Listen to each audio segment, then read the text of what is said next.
महाराष्ट्रातल्या महानगरपालिकांच्या निवडणुकांचं मतदान आज पार पडतंय आणि वातावरणात इतकी चुरस आहे की थंडी असली तरी राजकारण मात्र चांगलंच तापलंय। पण खरं सांगू का, निवडणुका तर संपूर्ण राज्यात आहेत, पण काही वॉर्ड्स किंवा काही लढती अशा आहेत की तिथलं मतदान म्हणजे केवळ नगरसेवक निवडणं नाहीये, तर ती त्या नेत्यांची आणि पक्षांची इज्जत आणि अस्तित्वाची लढाई बनले। कुठे काका पुतणे एकत्र आल्यामुळे लोकांच्या भुवया उंचावल्यात, तर कुठे जुने मित्र आज एकमेकांच्या अंगावर धावून जातात। आजच्या व्हिडिओमध्ये आपण काही अशाच हाय व्होल्टेज लढतींबद्दल बोलणार आहोत, ज्यांच्या निकालावर अख्ख्या महाराष्ट्राचं लक्ष असणार आहे। नक्की कोणत्या प्रभागामध्ये काटेकी टक्कर आहे, सविस्तर जाणून घेऊयात आजच्या व्हिडिओमध्ये। नमस्कार, मी शुभम गोरे आणि तुम्ही पाहताय लगाव बत्ती। 50,000 कोटींपेक्षा जास्त बजेट असलेली देशातली सगळ्यात श्रीमंत महानगरपालिका म्हणजे मुंबई महानगरपालिका। इथल्या 227 प्रभागांपैकी काही प्रभाग असेल जिथं निवडून येणं हे प्रतिष्ठेचं बनलंय। प्रभादेवी प्रभाग क्रमांक 194 इथे खरी लढाई आहे ती दोन राजकीय वारसदारांमध्ये।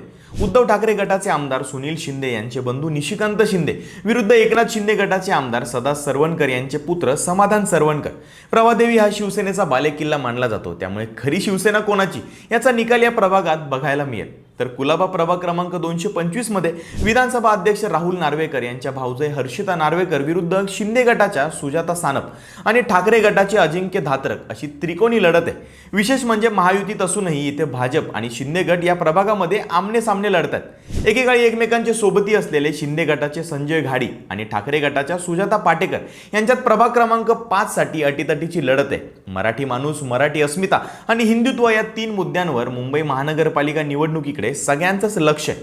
पण मुंबईपेक्षा सगळ्यात जास्त चुरस ही पुणे आणि पिंपरी चिंचवड महानगरपालिकेमध्ये असं जर मी म्हटलं तर वावगं ठरणार नाही, कारण इथल्या प्रत्येक प्रभागामध्ये जोरदार फाईट सुरू आहे। पुण्यात सगळ्यात जास्त चर्चा आहे ती प्रभाग क्रमांक 9ची, जिथे भाजपने तिकीट नाकारल्यानंतर अमोल बालवडकर आता राष्ट्रवादीकडून शड्डू ठोकून उभेत आणि त्यांच्यासमोर भाजपचेच लहू बालवडकर यांचं आव्हान आहे। याच प्रभागातून बाबूराव चांदेरे आणि गणेश कळमकर यांच्यातील जुनी खुन्नस पुन्हा एकदा पाहायला मिळणार आहे।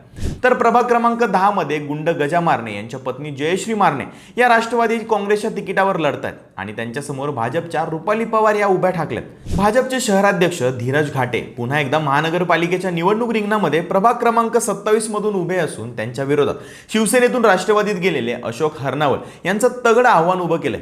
राष्ट्रवादी काँग्रेस शरद पवार गटाला रामराम करीत काँग्रेसमध्ये प्रवेश केलेले माजी शहराध्यक्ष प्रशांत जगताप यांच्या विरोधात काँग्रेसमधून भाजपमध्ये गेलेले अभिजित शिवरकर हे निवडणूक रिंगणात उभे आहेत। या लढतीकडे देखील सगळ्या शहराचं लक्ष आहे। प्रभाग क्रमांक 11 मध्ये दीपक मानकर यांचे चिरंजीव हर्षवर्धन मानकर यांच्या विरुद्ध भाजपचे अजय मारणे अशी तरुण चेहऱ्यांची लढत आहे। तर प्रभाग क्रमांक 25 मध्ये राष्ट्रवादीच्या प्रवक्त्या रुपाली ठोंबरे पाटील यांच्यासमोर भाजपच्या स्वप्नाली नितीन पंडित यांचं आव्हान आहे। सगळ्यात खळबळजनक लढत तर प्रभाग क्रमांक 23 मध्ये, जिथे खुनाच्या आरोपाखाली जेलमध्ये असलेल्या बंडू आंदेकरांच्या सून सोनाली आणि त्यांचे भाऊजाई लक्ष्मी यांना राष्ट्रवादीने उमेदवारी दिली। त्यांच्यासमोर भाजपने अनुराधा मंचे आणि ऋतुजा गडाळे यांना उतरवून गुन्हेगारी विरुद्ध विकास असा नॅरेटिव्ह सेट केलाय।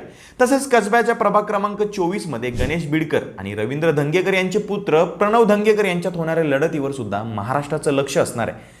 मुंबई पुणे सारखीच महाराष्ट्रातल्या बऱ्याच महानगरपालिकांमध्ये सुद्धा चुरस बघायला मिळणार आहे। नाशिकमध्ये भाजपने स्वबळाचा नारा दिलाय, तर दुसरीकडे मुख्यमंत्री एकनाथ शिंदे यांची शिवसेना आणि अजित पवारांची राष्ट्रवादी काँग्रेस यांनी हात मिळवणी केली। नाशिकचा प्रभाग 19 हा वार्ड सध्या सर्वाधिक चर्चेत आहे। इथे माजी आमदार अपूर्व हिरे यांच्या पत्नी योगिता हिरे भाजपच्या तिकिटावर लढतात। त्यांच्यासमोर माजी आमदार सुधाकर बडगुजर यांचे चिरंजीव दीपक बडगुजर आणि मुकेश शहाणे यांचं तगडं आव्हान आहे। तर कोल्हापूरच्या प्रभाग क्रमांक 7 मधून आमदार राजेश क्षीरसागर यांचा मुलगा ऋतुराज क्षीरसागर यांच्या विरुद्ध उद्धव सेनेचे राजेंद्र जाधव यांच्यामध्ये लढत होणार आहे। ही लढत सांगण्यामागचं कारण म्हणजे राजेंद्र जाधव हे रिक्षा चालक आहेत आणि समोर आव्हान आहे ते आमदार पुत्रांचं। कोल्हापूरच्या या हाय व्होल्टेज ड्रामामध्ये अजून एक नाव सध्या सोशल मीडियावर तुफान गाजतंय, ते म्हणजे प्रभाग क्रमांक 9 मधली लढतीचं। इथे काँग्रेस सोडून शिंदे सेनेचा धनुष्यबाण हाती घेतलेले स्थायी समितीचे माजी सभापती शारंगधर देशमुख रिंगणात आहेत। त्यांच्यासमोर काँग्रेसने राहुल माने यांना मैदानामध्ये उतरवून ही लढत अधिक चुरशेची केली। या सगळ्या हाय व्होल्टेज लढती फक्त काही नावांपुरत्या मर्यादित नाहीये, तर त्या पक्षांच्या भवितव्याचा निकाल करणार आहेत। आज मतदान होतंय आणि उद्या निकाल। तुम्हाला काय वाटतं, महाराष्ट्रातली सर्वात मोठी हाय व्होल्टेज लढत कोणती होईल? कमेंटमध्ये नक्की सांगा आणि हो, मतदान नक्की करा आणि त्याचसोबत लगाव बत्ती यूट्यूब चॅनलला सबस्क्राईब करायला विसरू नका।